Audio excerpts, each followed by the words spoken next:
Yung mga pinsan, siya ako samahan niyo ulit. Tayo paalis, ayun natin dadalhin, dalawang malita. Samahan niyo ako, ako'y paglalayas muna. Sama ko si Commander. Oy, di bago umalis tayo magpapapogi ng kaunti. Yan, nagpagupit tayo kanina. Tayo nga pala yung naka-turtle neck. Kulay item. Yan, sponsor. Hey! Yung mga pinsan, di ari pinaka part 1 ng aming pupuntahan. Kung saan nadalhin, mahala na. Tinanong ko si Commander, sabi ko, bakit bugay yung bit-bait? Pwede naman hilahin. Nung nakaramdam ng pagod, di hinila. Ay nakakahiya daw sa kapitbahay. Maingay. Sa mga nagtatanong kung saan ako nakatira, di sa San Pascual, bayan naming mahal. O yun, di kami sumakay muna ng tricycle at walang nadaang jeep, kaaga naming umalis. Hanggang diversion lang naman na rin. Ay di pagkababa namin ng tricycle sa diversion, ay nag-jeep kami paparne sa Grand Terminal. Dini sa may Batangas. Di nang pagkababa namin kami dali-dali nang umakit din sa Alps, sa may bus. Baka kami maiwan, mga pisan. Kami nga pala ipabagyo mga pisan. Yan, kasama ko si Commander. Pinakamaganda kong girlfriend. Sa lagay mayroon pang iba. Hahay! Nagigay nag-iisa lang. Nako. Sa ganda at sa bait na rin, kaya pag ay pagpalit. Yo mga pisan, tayo na didinin na sa Maynila. Ano kung pagkakabilis? Hindi ko na binidyo yung iba at sadya namang kakain ng maraming MB. Tayo nga pala mga pisan ay sumakay sa biyaheng Cubao. Di na tayo bumaba sa terminal ng Alps. Aring tabi na rin kung kayo gusto ding magpabagyo, siya ay di na kayo sumakay sa Cubao. Dahil ang tabi na rin ay sakayan din pabagyo. Di na kayo lalayaw. Siyempre mga pinsan, bago tayo malis, tayo CCR muna para mababa ang laban. Di ni mga pinsan, sa part na rin ay kami biyahe na papuntang Baguio. Pagkakahaba naman ng oras. Siguro kulang siyam na oras ang biyahe namin.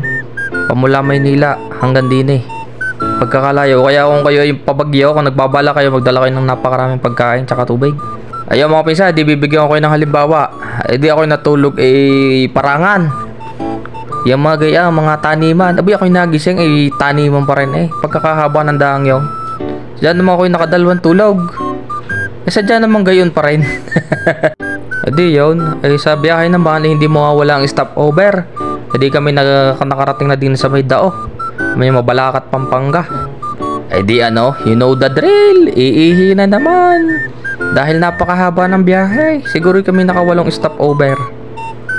Ayun mga pisan, pagka nakakakita ka ng garning matataas na bato, tsaka matatayog, ibig sabihin malapit ka na sa bagyo.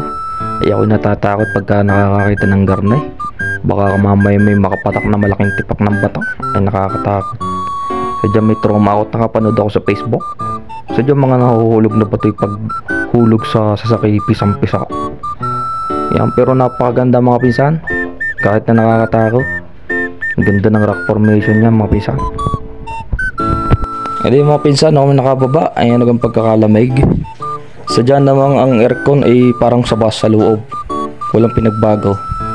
Mga pinsan, ako nagtatanong din kay Commander kung may tricycle. Wala namang tricycle din sa Batangas lang pala meron, dyan sa atay, sa Maynila.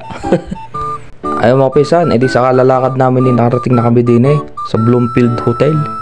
Di kami mag-i-stay 3 days and 2 nights. Hinapon na kami mga pinsan, tapos ari katapat lang ng SM. Ayun mga pinsan, di ako ipapasok na. Si Commander ay nauna na kasi para sa reservation. Giintay lang siya. Ayun, dini kami sa loob. Napakaganda ng Bloomfield Hotel na ito. Mapapansin nyo, classic na classic yung datingan niya. Dito sa parting ito, mga pastries tsaka yung mga cakes. Siyempre coffee din. Yung mga pisan, nandito na tayo sa room B13. Yan, shoutout kay kuya, salamat sa paggatid. Siyempre mga pisan, hindi mo mawala ang room tour. Kain tayo saglit, pupukus ko lang. Yan. So meron tayong dalawang bed. Yan, hindi double bed ha, hindi double deck, basta double bed. Tapos yung lagay ng damit, sampayan. Yan, hindi ko lang naayos yung sampayan yung jacket ko, pero maganda yan. So, may TV. So may drawer din. Yan, dyan nakalagay ang mga gamit ni Commander. So nandito yung aircon sa gilid. Tapos yung syempre di mawawala yung paborito kong location, pinaka paborito kong place, sa Laminan.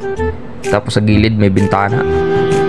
Pero hindi yata binubuksan ang bintana ng aray mga pinsan. Tapos punta tayo ng banyo.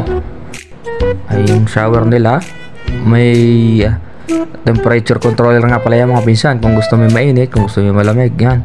Yung CR nila. Tapos so yung mga pinsan, okay na. Natapos na yung biyahe namin mahaba. Halos inabot ng 9 hours. So update na lang namin kayo sa susunod na episode. Ingat!